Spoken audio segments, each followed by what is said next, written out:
Social media पर viral दोनों हाथों और पांवों से माजूर ज़हरा याकूब सोशल मीडिया पर लाखों का फ्रॉड कैसे करती है, आइए जानते हैं इस वीडियो में। ज़रा हमें तो मालूम ही नहीं था कि आप इतने लाखों रुपए की मालियत इकट्ठी कर रही हैं। आपने माशाल्लाह कोठियाँ भी बना ली हैं, गाड़ियाँ भी ले ली हैं, इतना फ्रॉड कर लिया आपने। अब तो लोग सड़कों के ऊपर आपको एक नए नाम से जानना शुरू हो गए हैं। क्या हुआ ये सारा माजरा? मैं अपने बलून्स लेने गई अपनी बर्थडे के लिए। उस मार्केट में एक शॉप थी, तो मैं जब एंटर हुई, मैं हर साल उन्हीं से लेती थी। एंटर हुई हूँ तो एंटर होते सारी मैंने कहा अंकल मुझसे बात नहीं कर रही हैं। पहले मैं जब फर्स्ट टाइम गई थी बड़े प्यार से मुझे बेटी बेटी कह के पुकारा, मुझे गले लगाया, मुझसे मिले, मुझे इतना प्यार दिया।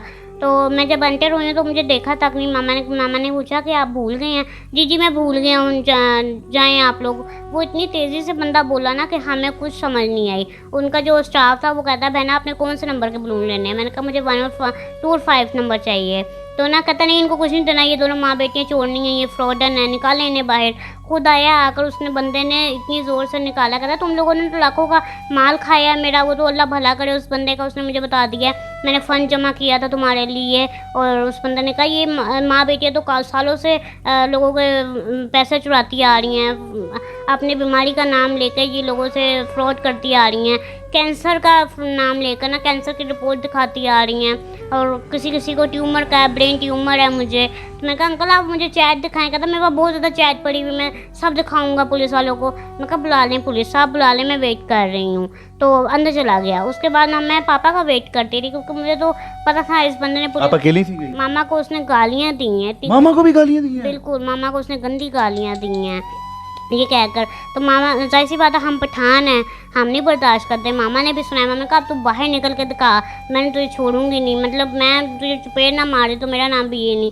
तो फिर उसके बाद वो बंदा सामने वाला बेचारा वो चेयर लेकर आया कि बुजुर्ग औरत हैं, चले मैं चेयर रख देता हूँ, बैठ जाएंगी, तो अब तक खड़ी रहेंगी वो।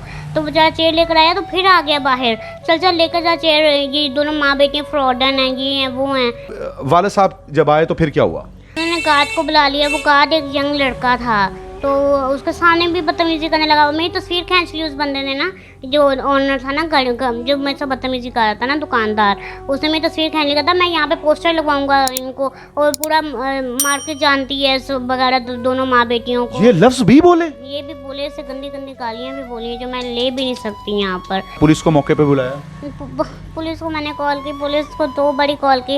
वो कहते जी हम एक मारपीट में लगे हुए हैं तो हम ना आ नहीं सकते हैं, तो 1 घंटा लगेगा हमें। क्या सोच रही थी पूरे रास्ते? क्या सोचती आई हैं? किससे बातें करती आई हैं? पूरे रास्ते जाहिर सी बात है अल्लाह के साथ इंसान का कनेक्शन होता है ना, दिल से इंसान के चुप हो जाता है। उस वक्त मैं चुप इख्तियार कर ली थी और सिर्फ अल्लाह से बात करती कि अल्लाह मैं हमेशा से लोगों को हिम्मत दिलाती आई हूँ। क्या कहना है इसको? अब छोड़ना है, माफ़ करना है, अल्लाह पे फैसला छोड़ना, क्या कहना चाहती कहें?